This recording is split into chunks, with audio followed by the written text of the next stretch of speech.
Welcome to the debate. Pakistan isn't a nation-state in the modern sense. It's a critical systemic error, a bug in the operating system. We're looking at a biological cluster where the command structure holds a nuclear arsenal, while its components, the citizens, are facing, systemic resource stagnation. It's a flaw that is threatening to crash the entire regional network. That is an incredibly sterile way to describe a profound human tragedy. I mean, you can't just reduce 240 million people to a systemic error. This is a sovereign nation, and it's trapped. It's trapped between hostile neighbors. They developed a nuclear deterrent not as some kind of glitch, but as a necessary survival mechanism against an existential threat from India. The need for defense is emotional, it's historical, it's not just algorithmic. I reject the very premise of sovereignty here. It functions as a facade for what is, in effect, a suicide pact. The nuclear program wasn't innovation, it was theft, acquired to prop up a dying linear economy. The state accumulates death assets, warheads, while it completely fails to circulate life assets like education or infrastructure. That isn't defense, it's just bad accounting. You call it bad accounting.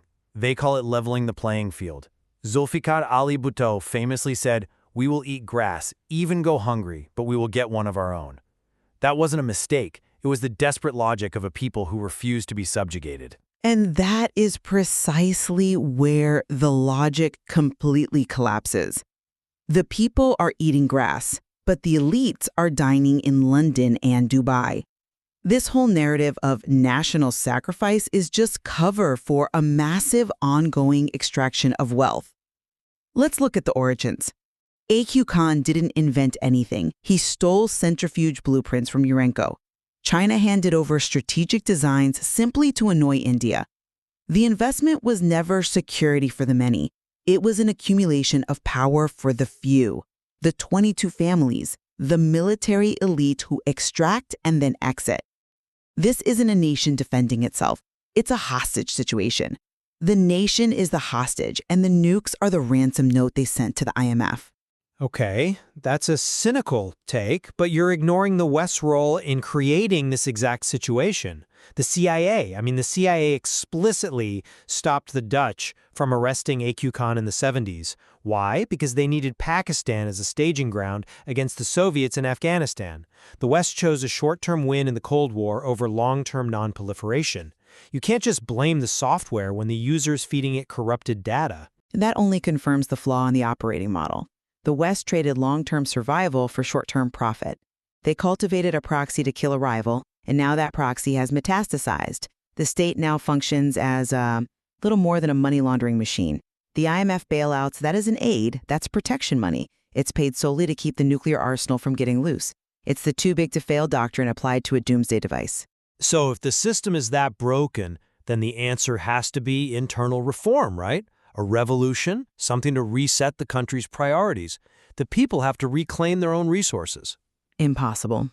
The cancer is inoperable. The military is the economy. You look at something like the Fauci Foundation. It's a military-run conglomerate controlling everything from cement to cereal. If you try to remove that structure, the entire state collapses. And the mechanisms of control are absolute. You have feudal Wadera systems keeping rural populations dependent and an intentional, strategic lack of investment in education to prevent critical thought. You're describing a prison. I'm describing a deadlock, a malignant equilibrium. The elites use religious extremism as a diversion to mask the theft. They have engineered a system where the most rational move for any talented individual is to get out. That brain drain isn't a bug, it's a feature.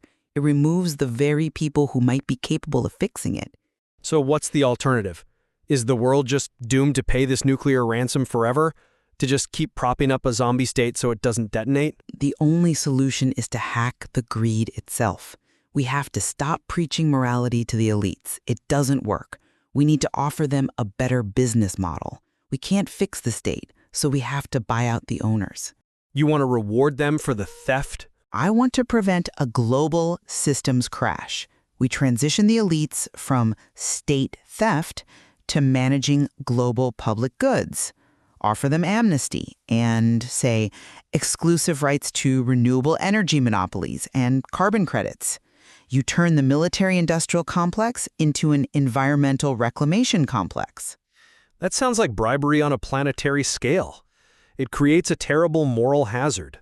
It is the only rational investment left. The current system of ownership and accumulation is collapsing under its own debt. We simply can't afford a nuclear loose cannon. The only practical path to survival is a forced transition to a circular economy. We turn national destroyers into for-profit environmental guardians.